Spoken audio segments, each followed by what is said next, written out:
శాసనసభ్యులు మందుల సామెల్ గారు, వేం నరేందర్ రెడ్డి గారు, మిగతా మిత్రులు ఈ పత్రికా సమావేశంలో పాల్గొనడం జరిగింది. ప్రధానంగా ఈ పత్రికా సమావేశంలో రెండు అంశాలను పాత్రికేయ మిత్రులకు వివరించాలని ఈ సమావేశాన్ని ఏర్పాటు చేయడం జరిగింది. మొదటిది, గత 4-5 రోజులుగా దేశవ్యాప్తంగా దుమారం, వివాదం, వాదనలు, ప్రతివాదనలు, ఆరోపణలు, ప్రత్యారోపణలు జరుగుతూ ఉన్నాయి. దానికి Gautam Adani group of companies కేంద్ర బిందువుగా ఈ చర్చలు కొనసాగుతున్నాయి. ఈ చర్చల సందర్భంగా అప్పుడప్పుడు, ముఖ్యంగా మొన్న మహారాష్ట్ర ఎన్నికల సందర్భంగా పాత్రికేయ మిత్రులు శ్రీ రాహుల్ గాంధీ గారి పత్రికా సమావేశంలో అదానీ గారి నుండి తెలంగాణ రాష్ట్ర ప్రభుత్వం, ఆ రాష్ట్ర ముఖ్యమంత్రి రేవంత్ రెడ్డి గారు నిధులను స్వీకరించిండ్రు కదా, కాంగ్రెస్ పార్టీ ఏ విధంగా అదానీ గారి తప్పులను ప్రశ్నిస్తారు అని చెప్పి పాత్రికేయ మిత్రులు ప్రస్తావించడం జరిగింది. పాత్రికేయ మిత్రులకు చాలా సందర్భాలలో నేను వివరణ ఇచ్చిన, రాహుల్ గాంధీ గారు కూడా విస్పష్టంగా ఒక అంశాన్ని ప్రస్తావించారు. చట్టబద్ధంగా, రాజ్యాంగబద్ధంగా రాష్ట్ర ప్రభుత్వాలు కానీ, కేంద్ర ప్రభుత్వాలు కానీ ఏదైనా అంశంలో టెండర్లు పిలిచినా, ఏదైనా అంశంలో పెట్టుబడులు పెట్టడానికి అవకాశాలు కల్పించినా అందరికీ సమానమైన అవకాశాలు, అందరూ పోటీ పడే విధంగా నిబంధనలను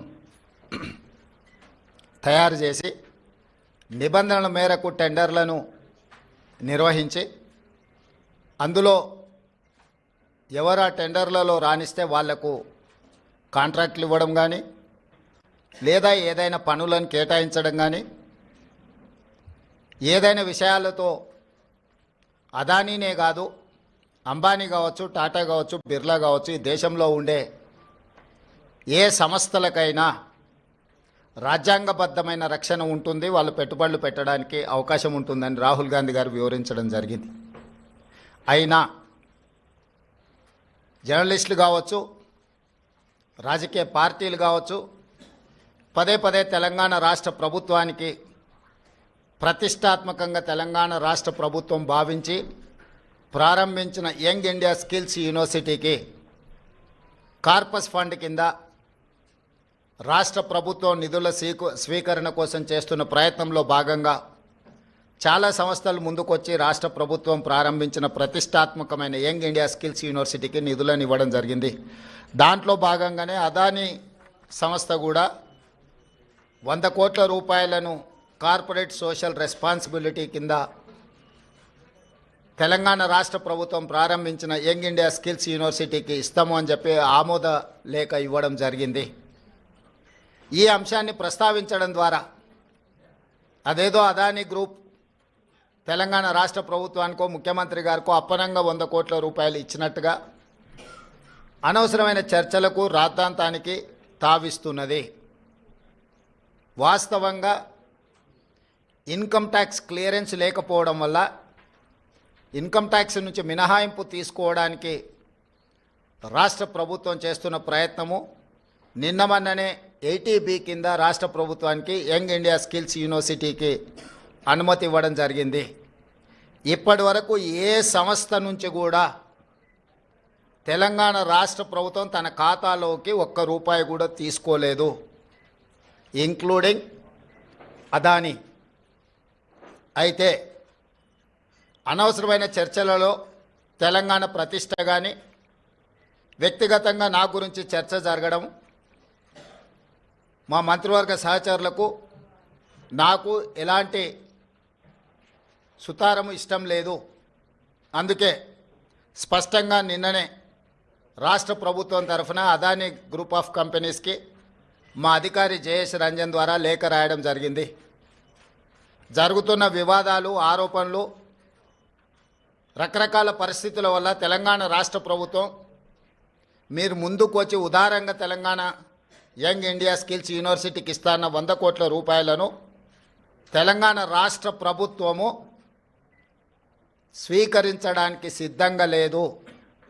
కాబట్టి దయచేసి మీ 100 కోట్ల రూపాయలను యంగ్ ఇండియా స్కిల్స్ యూనివర్సిటీకి బదిలీ చేయొద్దు అని చెప్పి విస్పష్టంగా వారికి లేఖ రాయడం జరిగింది. ఈ పత్రికా సమావేశం ద్వారా పక్క రాష్ట్రాలు పక్క దేశాలలో అదానీ గ్రూప్ ఆఫ్ కంపెనీస్ మీద జరుగుతున్న వివాదానికి తెలంగాణ రాష్ట్ర ప్రభుత్వానికి ఎలాంటి సంబంధం లేదు. అదేవిధంగా ఒక గొప్ప ఉద్దేశంతో లక్షలాది తెలంగాణ నిరుద్యోగ యువకులకు సాంకేతిక నైపుణ్యాన్ని నేర్పించడం ద్వారా ప్రపంచంతో పోటీ పడాలన్న ఆలోచనతోని యంగ్ ఇండియా స్కిల్స్ యూనివర్సిటీని ప్రారంభించినము. ఒక సదుద్దేశంతో ఒక గొప్ప ఆలోచనతో ప్రారంభించిన యూనివర్సిటీ వివాదాలకు లోను కావడం నా మంత్రివర్గ సహచరులకు నాకు తెలంగాణ రాష్ట్ర ప్రభుత్వానికి ఇష్టం లేదు.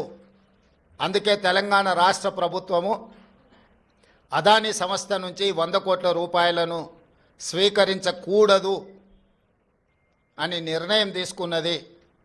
ఈ విషయాన్ని మీడియా మిత్రుల ద్వారా సమాజానికి మేము చెప్పదలుచుకున్నాము.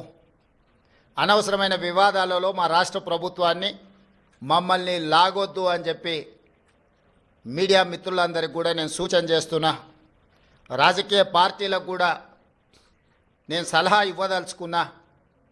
రాష్ట్ర ప్రభుత్వ ప్రయోజనాల కోసం తీసుకున్న నిధులను కూడా రాజకీయ కోణంలో ఆరోపణలు చేయడం ద్వారా నిరుద్యోగ యువకులకు నష్టపరిచే విధంగా వ్యవహరించే వాళ్లకు రాష్ట్ర ప్రభుత్వం ఈ నిర్ణయం తీసుకున్నది. వాళ్ళందరూ కూడా ఈ అంశాన్ని పరిగణలోకి తీసుకోవాల్సిందిగా నేను ఈ సందర్భంగా తెలియజేస్తున్నా. అదేవిధంగా ప్రతిసారి ఢిల్లీకి ముఖ్యమంత్రి కానీ మంత్రులు కానీ పర్యటనకి వెళ్ళాలనుకున్నప్పుడల్లా మీడియా మిత్రులు మంత్రివర్గ సమావేశం అధిష్టానంతో చర్చలు అయిపోయింది. మంత్రివర్గం శాఖలు పనిచేయడం, శాఖలలో కూడా మళ్ళా ఎవరికి ఏది ఇవ్వాలనో అన్నిటినీ మీరే నిర్ణయిస్తున్నారు. ఈ ఢిల్లీ పర్యటన ఓం బిర్లా లోక్సభ స్పీకర్ గారి కూతురు యొక్క వివాహ కార్యక్రమం ఉన్నది.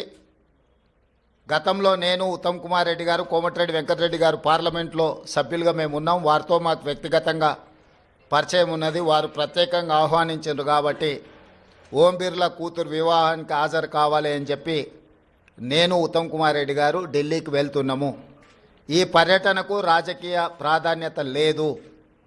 ఈరోజు సాయంత్రం వివాహ కార్యక్రమంలో పాల్గొని రేపు తెలంగాణకు సంబంధించిన లోక్సభ రాజ్యసభ సభ్యులతో ఒక సమావేశాన్ని ఏర్పాటు చేసి రాష్ట్ర ప్రభుత్వానికి రావాల్సిన నిధులు, ఇవ్వవలసిన అనుమతుల మీద కేంద్ర ప్రభుత్వంలో మంత్రులను ప్రధానమంత్రితో సహా లోక్సభలో ప్రస్తావించడానికి అవసరమైన విషయాలను వాళ్ళతో చర్చించి వాళ్ళకు కొన్ని సూచనలు చేసి దానికి సంబంధించిన లేఖలు మా పార్లమెంట్ సభ్యులందరికీ కూడా ఇచ్చి పార్లమెంట్లో ప్రస్తావించడానికి అవసరమైన సమాచారాన్ని వాళ్ళకి ఇవ్వడం ద్వారా తెలంగాణ రాష్ట్ర ప్రజల యొక్క ప్రయోజనాలను, రాష్ట్రానికి రావాల్సిన నిధులను, అనుమతులను రాబట్టుకోవడానికి ఒక కార్యాచరణ రేపు నిర్ణయించుకుంటాము. అదే కాకుండా ప్రధానంగా ఎయిర్పోర్ట్స్ విషయంలో, మెట్రో రైలు విషయంలో, అదేవిధంగా నీటి కేటాయింపుల విషయంలో ఇట్లా ప్రధానమైన అంశాలు కేంద్ర ప్రభుత్వం దగ్గర దీర్ఘకాలికంగా వాయిదా పడుతూ వస్తున్నాయి. రేపు ఎవరైనా మంత్రులు అందుబాటులో ఉంటే అది డిఫెన్స్ కావచ్చు, అర్బన్ డెవలప్మెంట్ కావచ్చు, జలశక్తి కావచ్చు, ఎయిర్పోర్ట్ అథారిటీ రిలేటెడ్ ఇష్యూస్ కావచ్చు, మంత్రులు ఎవరైనా ఉంటే రేపు అపాయింట్మెంట్స్ ఒకవేళ దొరికితే అందుబాటులో ఉన్న ఎంపీలు, అందుబాటులో ఉన్న మంత్రులము ఆయా కేంద్ర మంత్రులను కలిసి రాష్ట్రానికి రావాల్సిన నిధులను, అనుమతులను రాబట్టుకోవడానికి ప్రయత్నం చేస్తాము. ఈ ఢిల్లీ పర్యటన ఇంతే. కొంతమంది హరాజ్ పాట పాడినట్టు 26సారి, 27సారి, 28సారి అని ఇట్లా హరాజ్ పాటలు పాడుతున్నారు. వాళ్ళలాగా పైరవీల కోసమో, కాళ్ళు పట్టుకోవడానికో, కేసులను ఎత్తేయించుకోవడానికో, మోడీ ముందు మొక్కలిల్లడానికో ఢిల్లీకి వెళ్ళడం లేదు. కేంద్ర ప్రభుత్వాన్ని అవసరమైతే నిలదీసైనా రాష్ట్ర ప్రభుత్వానికి రావాల్సిన నిధులు, అనుమతులను తెచ్చుకోవడానికే మేము ఢిల్లీ పర్యటన చేస్తున్నాము. ఎవరి కాల్లో పట్టుకోవడానికో, కేసుల నుంచి తప్పించుకోవడానికో, గవర్నర్ నుంచి అనుమతి ఇవ్వకుండా ఆపుకోవడానికో మా ప్రయత్నం కాదు. వాళ్ళకి నేను సూచన చేస్తున్నా, మీరు 10 సంవత్సరాలు నిర్లక్ష్యం చేయడం వల్ల రాష్ట్రానికి తీరని అన్యాయం జరిగింది. కేంద్ర ప్రభుత్వాన్ని ప్రశ్నించాల్సిన మీరు కేంద్ర ప్రభుత్వంతో అంటగాగి మనకు బయ్యారం ఉక్కు కర్మాగారం కావచ్చు, కాజీపేట రైల్వే కోచ్ ఫ్యాక్టరీ కావచ్చు, ట్రిపుల్ ఐటీలు కావచ్చు, లేకపోతే గిరిజన యూనివర్సిటీ కూడా 10 సంవత్సరాలు ఆలస్యం కావచ్చు, ఎన్టీపీసీ ద్వారా ప్రారంభించాల్సిన 4000 మెగావాట్ల విద్యుత్ అంశం కావచ్చు, బ్యాక్వర్డ్ డిస్ట్రిక్ట్స్ డెవలప్మెంట్ ఫండ్స్ కావచ్చు, బీఆర్జీఎఫ్, ఇట్లాంటివి కూడా చాలా విషయాలలో తెలంగాణ రాష్ట్రానికి 10 సంవత్సరాలలో వేల కోట్ల నష్టం జరిగింది. అది మన హక్కు, ఎవరి దయనో కాదు. మన హక్కుల కోసం మనం ఢిల్లీలో పర్యటించాలి, కేంద్ర ప్రభుత్వాన్ని కలవాలి, కేంద్ర ప్రభుత్వం నుంచి నిధులు తెచ్చుకోవాలి. ఇది భారతీయ జనతా పార్టీ ట్రెజరీ నుంచి ఇవ్వడం లేదు, కేంద్ర ప్రభుత్వ ట్రెజరీ నుంచి ఇవ్వాల్సి ఉంది. ఇది ఫెడరల్ స్ట్రక్చర్ ఉన్న ప్రభుత్వము, యూనియన్ ఆఫ్ స్టేట్స్. వివిధ రాష్ట్రాలతో కూడుకున్న కేంద్ర ప్రభుత్వం వివిధ రాష్ట్రాలకు ఇవ్వాల్సిన నిధులను ఖచ్చితంగా ఇవ్వాల్సిందే. రాజకీయ పక్షపాత వైఖరితోనే నిర్లక్ష్యం వహించిన, లేకపోతే అన్యాయం చేసినా ప్రస్తావించడానికి పర్యటన చేయాలి. మన అంశాలను వాళ్ళ దృష్టికి తీసుకెళ్లకుండా రాష్ట్రానికి నిధులు వస్తాయనో, అనుమతులు వస్తాయనో ఫామ్ హౌస్లో పండుకుంటే రాష్ట్ర ప్రజలకు ప్రయోజనం ఉండదు. అందుకే ఎన్నిసార్లైనా వెళ్తాము ఢిల్లీకి. తప్పకుండా ఢిల్లీ నుంచి రాబట్టుకోవాల్సిన నిధులను అన్నిటినీ రాబట్టుకుంటాము. అప్పుడే తెలంగాణ రాష్ట్రం అభివృద్ధి జరుగుతుంది. తెలంగాణ రాష్ట్ర హక్కులను మనం కాపాడిన వాళ్ళం అవుతాము. మీ కడుపు మంట మాకు తెలుసు, మీ దుఃఖము మాకు తెలుసు. మీ కడుపు మంట కోసమో మీ దుఃఖం కోసమో మీరు పెడుతున్న కాకి గోలను మేము పట్టించుకోము. మీలాంటి వాళ్ళను అలా అరుస్తుంటే మాకు ఒక రకంగా ఉత్సాహం వస్తుంది. ఎందుకు అని అంటే మీ బాధ, మీ దుఃఖం చూస్తుంటే మా కార్యకర్తలు సంతోషపడతారు. 10 సంవత్సరాలు మా కార్యకర్తల్ని వేధించుక తిని అక్రమ కేసులు పెట్టి ఈరోజు మీరు పడుతున్న క్షోభం చూస్తే, తెలంగాణ రాష్ట్రం అభివృద్ధి ఎక్కడ జరుగుతుందో అని అడ్డం పడేదాన్ని చూస్తే అప్పుడప్పుడు కోపం కూడా వస్తుంది. కానీ ఇవన్నిటిని ప్రదర్శించాల్సిన సమయం కాదు. ఏకాగ్రతతో, కార్యదీక్షతతో తెలంగాణ రాష్ట్రాన్ని అభివృద్ధి పదం వైపు నడిపించే బాధ్యత తెలంగాణ ప్రజలు మాకు ఇచ్చిండ్రు. ఆ దిశగా మేము ముందుకు వెళ్తామని చెప్పి తెలియజేస్తున్నాం.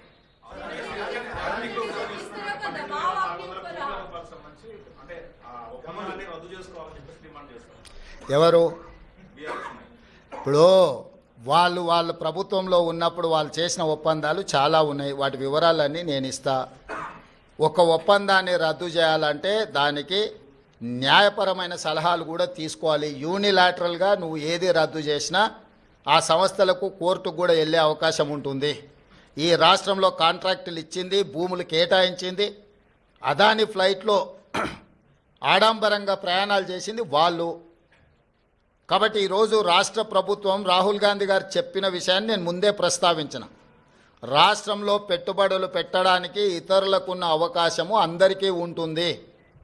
పెట్టుబడుల విషయంలో ఎవరికి మినహాయింపులో లేకపోతే ఎవరికో అప్పనంగా ఆయాచితంగా కట్టబెట్టే విధానము ఉండదు. ఒక పక్కన రాష్ట్రానికి పెట్టుబడులు రావడం లేదని మాట్లాడతారు, ఇంకొక పక్కన పెట్టుబడులు వస్తే వాటిని రద్దు చేయంట అంటున్నారు. అసలు మీ విధానం ఏందో ముందు బయటికి రాండి. గతంలో మీరు ఇచ్చిన నేషనల్ హైవేస్ కావచ్చు, లేకపోతే డేటా సెంటర్లు కావచ్చు, ఇతర ఆర్మీ రిలేటెడ్ సంస్థలు ప్రారంభించడానికి మీరు కేటాయించిన భూముల మీద మీ మీద ఏమైనా కేసులు పెట్టాలా? అదానితో మీరు చేసుకున్న ఒప్పందాలను రద్దు చేయాల్సి వస్తే మీరు చేసుకున్న వాటిని మీ మీద కేసులు కూడా పెట్టాల్సి వస్తుంది.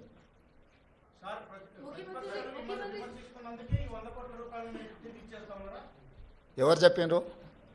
రాంబాబు ప్రెస్ మీట్ వినట్టు ఉన్నాడు. మొత్తం విను ఒకసారి. మళ్ళీ నేను ఇంతకుముందు ఏం చెప్పినా. ఇప్పుడు చేసిన ఒప్పందాలు రద్దు చేయడం లేదు, కానీ భవిష్యత్తులో తెలంగాణ ప్రభుత్వానికి ఒక హక్కు కూడా ఉంటుంది. ఒకవేళ అదానీ గ్రూప్ కు సంబంధించిన వాళ్ళు ఎవరైనా టెండర్లు ఇచ్చినా లేకపోతే ఇక్కడికి వచ్చిన వాళ్ళను బ్లాక్ లిస్ట్ పెట్టే యోజన ఉందా లేదా? ఎందుకంటే అదానీ పెద్ద స్కామ్ చేశాడు, ప్రపంచవ్యాప్తంగా చేసేసిన నేపథ్యంలో అదానీ గ్రూప్ ను అలౌ చేస్తారా లేదా తెలంగాణ? ఇప్పుడు అదానీ గ్రూపు టెండర్లు వేస్తాడా వేయడా అనే విషయమే తేలనప్పుడు వాటి మీద ఎలాంటి చర్యలు తీసుకుంటామనే చర్చ ఎందుకు వస్తుంది? టెండర్లు పిలిచినప్పుడు వాళ్ళు భాగస్వామ్యం చేసినప్పుడు ఆ ప్రభుత్వాన్ని ఇతర ప్రాంతాలలో బ్లాక్ లిస్ట్ ఒకవేళ చేసి ఉంటే ఏ నిబంధనల మేరకు ప్రభుత్వం చర్యలు తీసుకోవాలో ప్రభుత్వం ఆ నిబంధనల మేరకు చర్యలు తీసుకుంటుంది. ముందుగానే ఊహించుకొని లేకపోతే ఎవరో ఒకరు ఏదో ఒకటి అల్లర చిల్లర మాటలు మాట్లాడితే వాటి మీద ప్రభుత్వం స్పందించదు. ప్రభుత్వానికి నిర్దిష్టమైన విధి విధానాలు ఉంటాయి. ఆ నిర్దిష్టమైన విధి విధానాలకు లోబడి మాత్రమే ప్రభుత్వం చర్యలు చేపడుతుంది. 10 సంవత్సరాలు మేము అదానిని మా రాష్ట్రం దరిదాపుల్లో కూడా రానియలేదు. ఇప్పుడే ఎందుకు వస్తున్నాడు అని. ఆ లిస్టు కాగితం ఇక్కడ తీసుకో ఎన్ని ఇటు ఇప్పుడు నోరు తెరిస్తే అబద్ధాలు మాట్లాడడం ఇది అదాని పక్కలు ఉన్నాయని ఎవరు ఈయన పేరు గుర్తుపడతావా? ఏం పేరు ఈయన పేరు? మరి ఈయన చంద్రశేఖరరావు ఆయన వంగి వంగి నమస్కారం పెడుతున్నాయి. ఎప్పుడు ఆయన వంగినా ఇట్లా ఇంతగా వంగినా? అదేవిధంగా ఆయన ఇచ్చిన వర్కులు కొన్ని నేను లిస్టు చదివి చెప్పిస్తా. KCR invites Adani to set up a power plants in TS. Okay, Hans India పత్రిక ఓనర్ ఉండొచ్చు కదా. Business baron Adani meets to KCR, Times of India. ఇగో ఈ బుద్ధిమంతుడు ప్రబుద్ధుడు అదాని సంఖలో దూరిండు. ఈ సిగ్గులేనోడు అదాని గురించి నా గురించి మాట్లాడతాడు. అట్లనే ఒక లిస్ట్ ఉంటుంది కదా, వేరే పేపర్ ఇంత ఉందా 12-13 లిస్టు ఉంటుంది చూడు ఒకటి. నేను ఆ లిస్టు చదివి వినిపిస్తాను నీకు. ఎన్ని ఇచ్చిండ్రో వాళ్ళు, ఎన్ని నేషనల్ హైవేస్ ఇచ్చిర్రు, ఎన్ని డేటా సెంటర్లు ఇచ్చిండ్రు. ఒకవేళ సిద్ధంగా ఉన్నాడు ఆయన ఇచ్చిన అన్నిటి మీద విచారణకు, మళ్ళీ విచారణ ఏంగానే చూసిరా నా మీద కేసులు పెడుతురని ఒకలా ఏడుపులు ఏడుస్తుంటాడు. పెట్టూరి జైలుకు పోతానే ఆయన్నే అంటాడు. ఎప్పుడెప్పుడు జైలుకు పోదామా, జైల్లో పోయి ఉందామా అని ఆయన ఏమనుకుంటున్నట్టు నిన్న అనేది పేపర్లో చూసిన జైలుకు పోయిన వాళ్ళు అందరూ అయినరానా? ఆ లెక్కన ముందుగాల వాళ్ళ చెల్లెలు పోయింది. మరి ఆల్రెడీ వాళ్ళ చెల్లెలు జైలుకు పోయి వచ్చింది. అట్లా కూడా ఈయనకు అవకాశం లేదు కదా. ఆ ఛాన్స్ ఒకవేళ తీసుకుంటే కేసీఆర్ ఫ్యామిలీలా ఆల్రెడీ వాళ్ళ చెల్లెలు జైలుకు పోయి వచ్చింది. ఆ ఛాన్స్ ఆల్రెడీ వాళ్ళ చెల్లెలు కొట్టేసింది. ఆ ఫ్యామిలీలో ఉన్న పోటీని తట్టుకోలేక. కాబట్టి ఇట్లాంటి చిల్లర ఆలోచనలు మానాలి. 10 ఏళ్ళు మంత్రి చేసినోడు, అమెరికాలో చదువుకొచ్చినోడు, కొంచెమన్నా జ్ఞానంతో కొంచెమన్నా ఆలోచన విజ్డమ్ వాడాలి కదా. ఆ విజ్డమ్ వాడకుండా అన్ని చిల్లర మాటలు మాట్లాడుకుంటా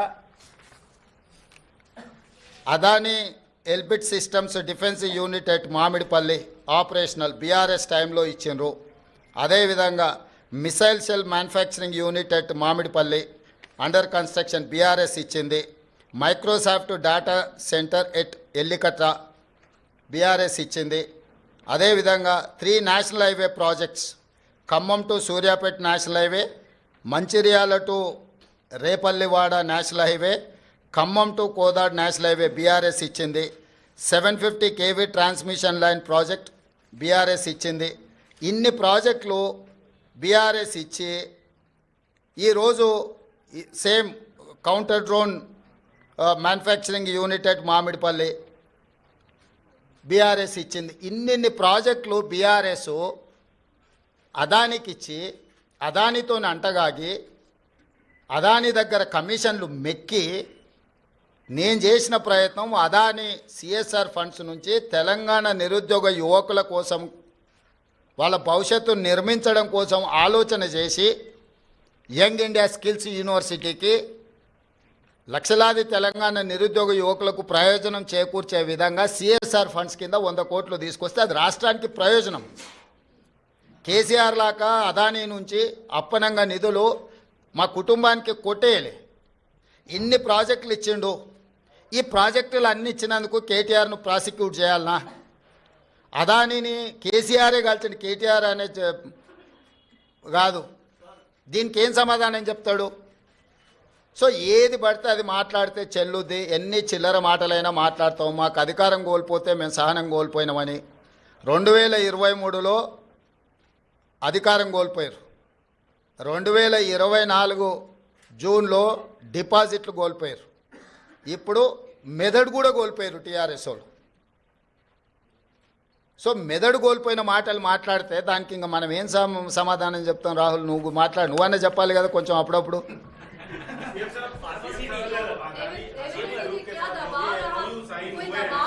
राहुल गांधी जी के स्टेटमेंट के बाद जो आया जो कुछ हुआ, या फिर अपोजिशन की तरफ से जिस तरीके से विपक्ष की तरफ से आपके ऊपर आरोप लग रहे हैं, क्या बदलाव आया जिसकी वजह से इन दिनों में फैसला लिया? बदलाव नहीं है, ये कंट्रोवर्सीज में मैं जाना नहीं चाहता हूँ, क्योंकि अदानी ग्रुप से मैं किसी पार्टी के लिए, हमारा कांग्रेस पार्टी के लिए नहीं है तो हमारे परिवार के लिए एक पैसा नहीं लिए। जो तेलंगाना राज्य सरकार ने जो कदम उठाया निरुद्योग युवता के लिए यंग इंडिया स्किल्स यूनिवर्सिटी, क्योंकि लाखों के युवता आज without any skill they are not getting any employment. So I wanted to teach my students skill. उसी के लिए CSR corporate social responsibility funds हम अदानी से 100 crore in principle we have taken a letter. अभी तक एक पैसा भी हमारे तेलंगाना सरकार के खाता में नहीं आया.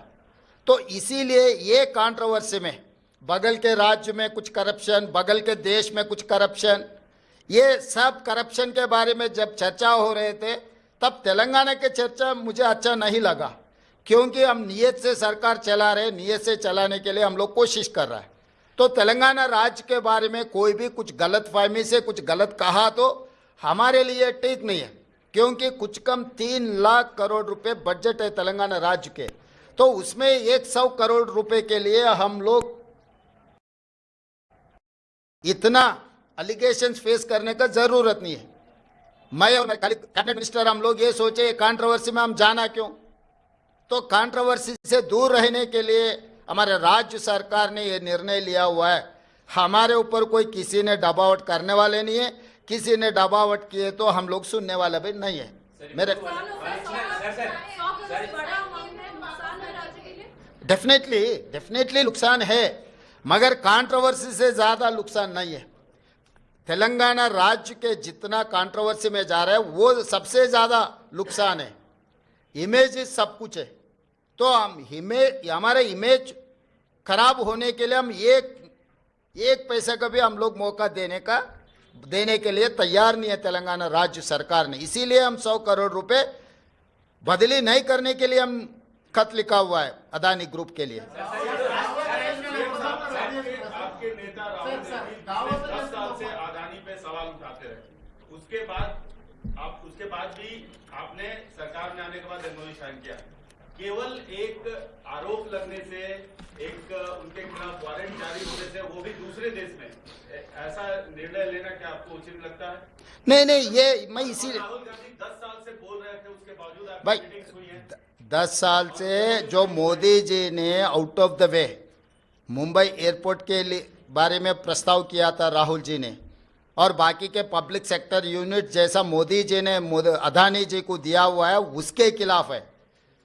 लेवल प्लेइंग फील्ड इक्वल दे तो कोई अदानी, अंबानी या टाटा, बिरला किसी के लिए कांग्रेस पार्टी खिलाफ नहीं है. Out of the way without any rule and regulation किसी के लिए बेनिफिट हो रहा है तो हर किसी को हम खिलाफ हमारा आवाज़ उठाएंगे. हमारे नेता लोकसभा के नेतृत्व में, उनके नेतृत्व में लोकसभा में भी आगे हम लोग ये मुद्दा उठाने वाले हैं कि जो अगेंस्ट रूल जो कुछ भी होता है उसके खिलाफ है. कोई किसी इन्वेस्टमेंट के लिए नहीं तो किसी फर्म के लिए, किसी कॉरपोरेट कंपनी के खिलाफ नहीं है हम लोग, क्योंकि हम लोग 50 साल के ऊपर हम सरकार चलाए, हम लोग लिबरलाइजेशन पॉलिसी लाए, हम लोग MNC इन्वेस्टमेंट लाए इस देश में. तो हम लोग इन्वेस्टमेंट्स के खिलाफ नहीं है. जो रूल के खिलाफ जो कार्रवाई चल रहा है, रूल के खिलाफ जो इन्वेस्टमेंट दे रहा है, जो सरकार के प्रॉपर्टीज पल्ली बटानी जैसा दे रहा है, ऐसे मुफ्त में जो दे रहा है, उसके लिए खिलाफ है राहुल गांधी और कांग्रेस पार्टी. तो जब मेरा नेता जो आवाज़ उठाएंगे, मेरे नेता के साथ चलने का जिम्मेदारी मेरा है. इसीलिए मेरा नेता जो बात उठा रहा है बार बार मेरे नेता राहुल गांधी जी ने जो कह रहा है उनके साथ में कदम कदम चलाने का मेरी जिम्मेदारी है।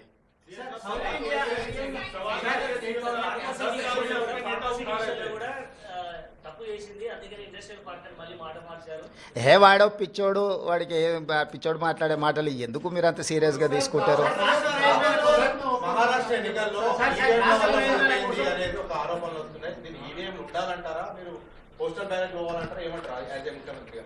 నేను ముఖ్యమంత్రి కాదు, కాంగ్రెస్ పార్టీ విధానమే ఈవీఎం కాదు, బ్యాలెట్ మీద ఎన్నికలకు పోవాలని కాంగ్రెస్ పార్టీ విధానము. కాంగ్రెస్ పార్టీ కార్యకర్త నుంచి ఏఐసిసి అధ్యక్షుడి వరకు ఈ దేశంలో జరిగే ఎన్నికలు బ్యాలెట్ పేపర్ ద్వారా జరగాలనేది మా పార్టీ విధానము. ఎవరమైనా ఆ విధానానికి కట్టుబడి ఉంటాం, అది మా పార్టీ విధానం.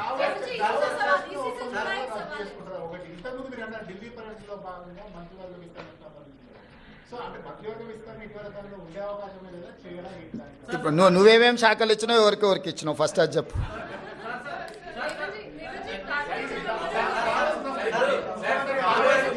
వివరాలు బయట పెట్టి విచారణ చేయమంటారా అని అంటున్నారు.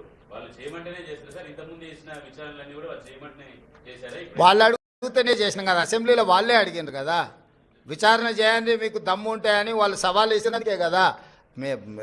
సాగునీటి పారుదల దాంట్లో వాళ్ళే సవాళ్ళు విసిరినరు, దీంట్లో వాళ్ళే సవాళ్ళు విసిరినరు, విద్యుత్ దాంట్లో. ఇప్పుడు కూడా మిగతా దాంట్లో కూడా నన్ను పోలీస్ స్టేషన్లో పెట్టమని ఆయన్నే అడుగుతున్నాడు. సో ప్రతిపక్షానికి ఇవ్వాల్సిన గౌరవం మేము ఇవ్వాలి కదా, అడిగినప్పుడు చేయకపోతే బాగుండదు కదా.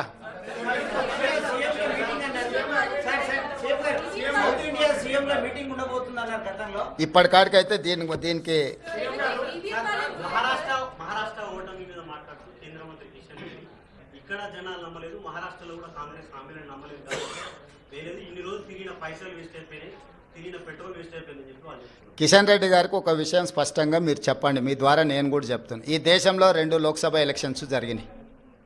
లోక్సభ ఎలక్షన్లు అనేటివి ప్రధానమంత్రికి సంబంధించిన ఎన్నికలు. ఒకటి కేరళ వాయనాడ్లో ప్రియాంక గాంధీ, 2 నాందేడ్లో మహారాష్ట్ర. మహారాష్ట్ర మేము గెలిచినామని గొప్పలు చెప్పుకొని జబ్బలు జరుచుకుంటున్నాడు కిషన్ రెడ్డి అక్కడ. ఈ 2 పార్లమెంట్లల్లో నరేంద్ర మోడీని ఓడించి అక్కడి ప్రజలు రాహుల్ గాంధీ నాయకత్వాన్ని, మల్లికార్జున్ ఖర్గే నాయకత్వాన్ని బలపరిచినరు. మహారాష్ట్రలో రాష్ట్ర ప్రభుత్వానికి సంబంధించిన ఓటు మహాయుతికి వేసారు, కేంద్ర ప్రభుత్వానికి సంబంధించిన ఓటు రాహుల్ గాంధీకి వేసారు. అన్ని అసెంబ్లీలు ఓడిపోయినా నాందేడ్ పార్లమెంట్లో రవీంద్ర చౌహాన్ కాంగ్రెస్ పార్టీ గెలిచింది. దీన్ని బట్టి నరేంద్ర మోడీ నాయకత్వాన్ని, ఆ మంత్రివర్గంలో పనిచేస్తున్న కిషన్ రెడ్డిని చీదరించుకున్నారు, చీకొట్టిరు మహారాష్ట్ర ప్రజలు. కేరళలో రాహుల్ గాంధీ గారికి వచ్చిన మెజారిటీ కంటే ప్రియాంక గాంధీ గారికి ఎక్కువ మెజారిటీ వచ్చింది. ఓటింగ్ పర్సంటేజ్ రాహుల్ గాంధీ గారు పోటీ చేసినప్పుడు 75%, ప్రియాంక గాంధీ గారు పోటీ చేసినప్పుడు 65%. రాహుల్ గాంధీ గారికి 3,64,000 మెజారిటీ వస్తే ప్రియాంక గాంధీ గారికి 4,10,000 మెజారిటీ వచ్చింది. అంటే మోడీ నాయకత్వాన్ని కేరళ తిరస్కరించడమే కాకుండా మహారాష్ట్రలో అద్భుతమైన విజయం సాధించినని గొప్పలు చెప్పుకుంటున్న బీజేపీని పార్లమెంటులో, నాందేడ్ పార్లమెంట్లో ఎక్కడైతే ఉత్తమ్ కుమార్ రెడ్డి గారు ఇన్ఛార్జిగా వ్యవహరించారో ఆ సీటు కాంగ్రెస్ పార్టీ గెలిచింది. ఈ మాత్రం ఇంగిత జ్ఞానం కూడా బీజేపీ నాయకులకు, ముఖ్యంగా కిషన్ రెడ్డి గారికి లేకపోవడం, అలాంటి ఇంగిత జ్ఞానం లేని వ్యక్తిని కేంద్ర మంత్రిగా చేయడం అనేది మన దురదృష్టం. కాబట్టి కేంద్రము రాష్ట్రము 2 వేరు. రాష్ట్రానికి సంబంధించిన తీర్పు ప్రజలు ఒక రకంగా ఇచ్చారు, కేంద్రానికి సంబంధించిన తీర్పు ఇంకొక రకంగా ఇచ్చారు. కర్ణాటకలో 3 అసెంబ్లీ ఎన్నికలు జరిగితే 3 బీజేపీ అత్తా లేదు పత్తా లేదు కాంగ్రెస్ పార్టీ గెలిచింది. వెస్ట్ బెంగాల్లో 6 అసెంబ్లీలు జరిగితే ఒక్క సీట్లో కూడా నాకు తెలిసినంత వరకు బీజేపీకి డిపాజిట్ కూడా రాలేదు, ప్రతిపక్ష పార్టీలు గెలిచినాయి. ఈ రకంగా దేశంలో ఏ కొనను చూసినా మోడీ నాయకత్వాన్ని తిరస్కరించిన విషయాన్ని కప్పిపుచ్చుకోవడానికి మహారాష్ట్రలో మీ ప్రభుత్వం ఉంది, మీ ప్రభుత్వం ఏర్పడ్డది. జార్ఖండ్లో మా ప్రభుత్వం ఉంది, మా ప్రభుత్వం ఏర్పడ్డది. మహారాష్ట్రలో మీకు కొన్ని సీట్లు పెరిగినాయి, జార్ఖండ్లో మాకు కొన్ని సీట్లు పెరిగినాయి. ఇందులో ఏంది గొప్ప, ఏంది వాళ్ళు సాధించింది? ఎందుకు సంబరాలు చేసుకుంటారో నాకైతే అర్థం కాలే.